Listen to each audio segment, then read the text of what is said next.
Well, today we are discussing a silent killer in health, which lots of people don't seem to know enough about, or shall I say, have enough awareness about, and it's called hypertension.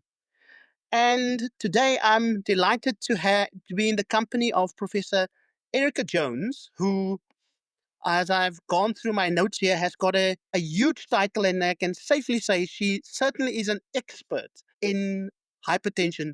I'm just going to roll off your title, Professor Jones, if you don't mind. I believe you're a consultant in the Division of Nephrology and Hypertension, consultant in General Medicine, Department of Medicine, Groote Hospital, and the University of Cape Town, Director of Hypertension Service, and the President of the South African Hypertension Society. That's a mouthful, but I did get that right, didn't I? You did. Thank you so much, Echbert. Wow. Thank you. So let's talk about hypertension, Professor, because I believe your blood pressure is the number one cause of preventable death worldwide. It significantly increases, obviously, strokes, heart attacks, and other complications. The crazy thing is, most people aren't even aware that they have it. I know this is what really worries me is that so many people have hypertension, but they've never had their blood pressure checked.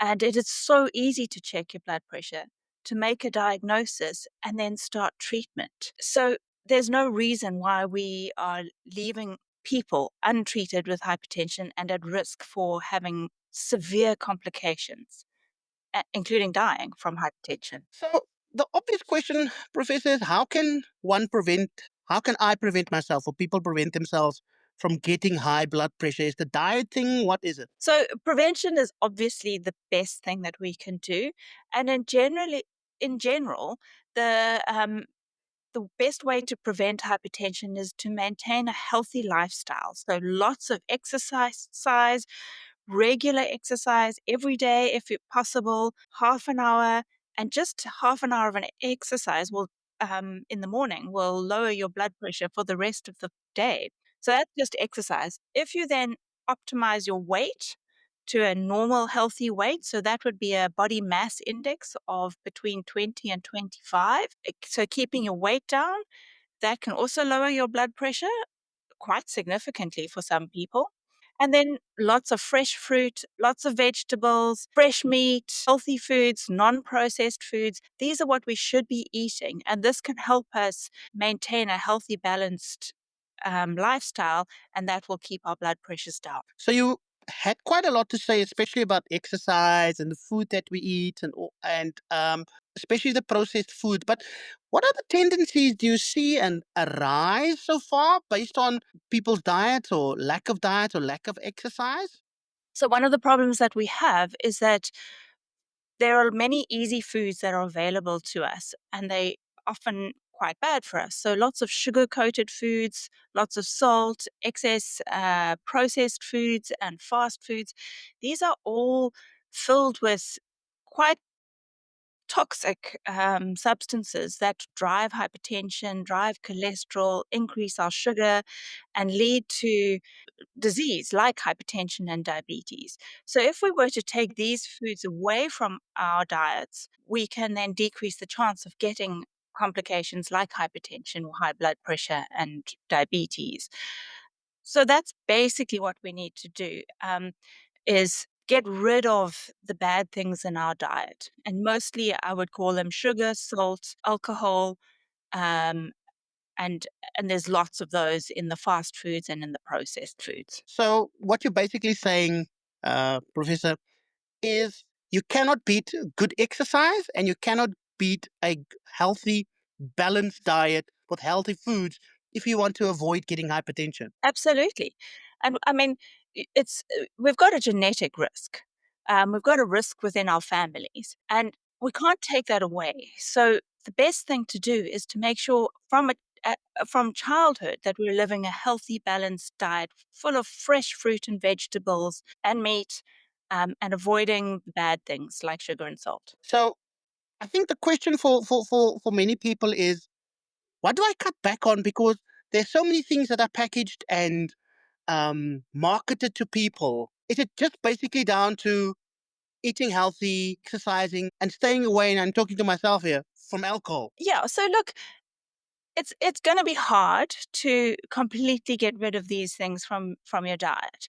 But if you can, for the vast majority of your life, take sugar out, take salt out, and avoid alcohol, we really are going to prevent a lot of disease. We're not going to prevent all disease, but for the vast majority of people, if it's not going to prevent hypertension, it's certainly going to make it a lot easier to manage and a lot less likely to cause horrible events like strokes and heart attacks. So this is not the end all be all, and what I mean by that is, even if you do have high blood pressure, you're diagnosed with it.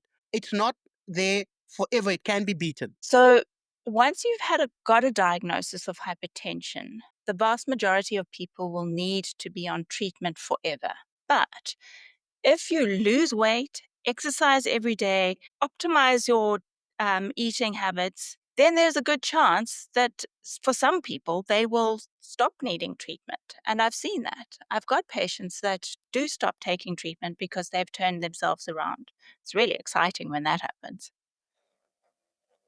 So, what are the process? How should I now go about it? And you've given me some inspiration now, Professor, um, about getting out that running shoes out and taking my dog for a walk every morning. But how should I go about to get my blood pressure measured? There are many places that you can get your blood pressure measured. So, for a start, obviously, your doctor, your GP, but you can go to a pharmacy and get it checked. Nurses will be able to do it, primary healthcare centers. Some workplaces will have clinics that you can check blood pressures. So, there are many, many places. You can also do it at home. You can get a blood pressure cuff. You just have to be careful with the blood pressure cuffs that you buy. You want to get a validated, good quality cuff. And there are online sites that, like Stride BP, where you can find the cuffs that are actually validated. And you can then monitor your blood pressure at home. And this is an extremely useful tool to looking for hypertension, as well as for monitoring your blood pressure once you start treatment. So I am in a position, Professor, to monitor my own blood pressure. It's not a stress thing. Great. Great. So then get yourself a good blood pressure cuff. Stride BP is the site where most of the cuffs or the validated cuffs are put on the site. And then you can basically set yourself down, get yourself a nice, relaxing um, morning or evening, and put your cuff on and do readings. And, if you sit back and relax for a little bit, just doing that will lower your blood pressure. But then you want to have 4, 5, 6 readings. You want to have an average of 3 stable readings that don't shift about too much. And there are 2 types of readings. There's the top reading, like 120 is where you would be looking at. And then you've got the bottom reading where you would be looking at about 70. So that's the systolic and the diastolic blood pressure. And your idea is to try and make sure that those readings are quite close to each other. And if you've got 3 readings, then that you would get an average of that to see what your actual blood pressure is. Prof, I do want to ask you this question, and I mean, I've mentioned earlier that hypertension is the silent killer that lots of people aren't aware about. Um, do you think there should be more awareness, uh, for especially people about the food that they eat and how that can lead to hypertension? I mean, lots of people aren't aware that food plays an enormous part in you getting hypertension or having high blood pressure. Is enough being done? So I think it is we do not have enough awareness about this in South Africa. We've had some extremely brilliant South African campaigns for TB and HIV, and they really have changed the way South Africa views TB and HIV. We need to do the same for hypertension and diabetes so that we can control it and decrease the consequences. Because what we're seeing is more and more people in South Africa are getting hypertension and developing severe consequences, and it's impacting on their lives, whether they die from it or whether they're having a stroke. and have severe disability as a result of hypertension. So it's really becoming quite important that we make sure that there is awareness of hypertension in across the country so that we can improve and decrease the consequences. Professor, that was quite given me some thought about what's in my fridge, what juices I have, what snacks I have, and how many times I actually push my heart rate up. That's been very exciting. Thank you to Professor Erika Jones for this insightful conversation, and also thank you to Sandos Sevier, Pharma Dynamics, and Zydos for the unconditional support.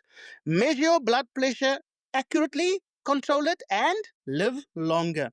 You can also visit your local pharmacy, clinic, or medical practitioner. To learn more about hypertension, top tips for healthy blood pressure, follow the South African Hypertension Society on social media or visit www.hypertension.org.za. I'll repeat that again, www.hypertension.org.za. I'm Echbert Boezak. Thank you so much, Professor Erika Jones. Thank you.